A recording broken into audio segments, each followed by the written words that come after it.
여러분 안녕하십니까? 김왕식입니다. 이번 시간에는 면접관 앞에서 절대로 써서는 안 될 몇 말씀을 드리려고 합니다. 궁금하시죠? 첫 번째가 솔직히 말하면이라고 하는 말을 쓰면 안 됩니다. 솔직히 말하면 이 이야기는 이전까지는 모두 거짓말이었습니다 라고 하는 것을 전제하는 것이 될 수도 있기 때문입니다. 여러분 쓰지 마십시오. 그리고 두 번째는 그게 아니라 라고 하는 것입니다. 친구들과 또는 부모님과 대화할 때 여러분의 생각과 배치된 반론이 제기될 때 엄마 그게 아니고 라고 합니다.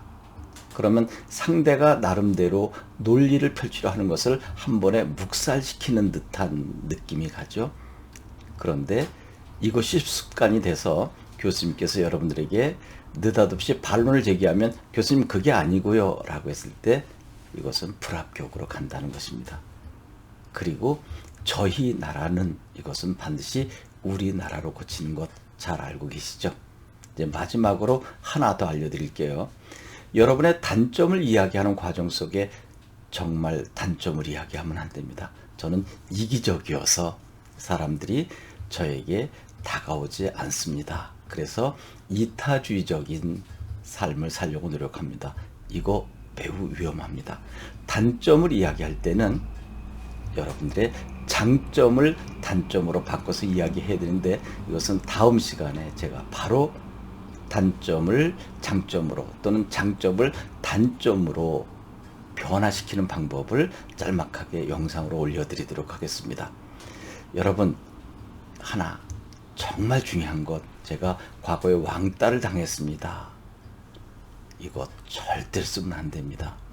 설령 여러분들이 왕따를 당했다 하더라도 이것은 제3자의 예처럼 이야기하는 것이 중요합니다. 그럼 선생님 거짓말을 시켜야 됩니까? 라고 저에게 반문할지 모르지만 너무나 솔직한 것은 사실 선의의 거짓말만 못하다라고 하는 것을 여러분들이 명심하셨으면 좋겠습니다. 여러분 실제로 왕따를 당했어도 여러분 친구가 왕따를 당해서 힘들어 했었던 것, 그것을 어떻게 극복했는지 여러분들이 제3자의 입장에서 이야기하는 기술적인 측면이 매우 중요합니다. 왕따를 당했었는데 이렇게 극복했다라고 한다면 긍정적으로 볼 수도 있는 것처럼 보이지만 왜 저 친구가 왕따를 당할 수밖에 없었을까? 저 왕따를 당했던 트라우마가 나중에 향후 교단에 섰을 때 그것이 트라우마로 작용돼서 학생들에게 힘들게 하는 요소는 없을까? 거기까지 심리적으로 접근하게 된다고 합니다. 이것은 제 이야기가 아니라 모 교수의 심리학 논문에서 본 것입니다. 여러분 트라우마 매우 무서운 거거든요. 여러분 스스로 극복하셨으면 좋겠습니다. 그리고 나의 단점을 지나치게 솔직하게 이야기해서 상대에게 부정적 영향을 갖게 하는 것 바람직하지 않습니다.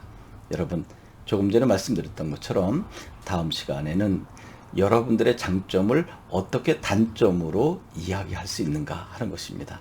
저는 장점인 줄 알고 있었는데 이것이 단점으로 작용된 예가 있었습니다 라고 하는 예를 다음 시간에 짤막하게 영상으로 드리겠습니다. 여러분 솔직히 말하면 그게 아니라 저희 나라는 써서는 안 됩니다. 여러분 고맙습니다.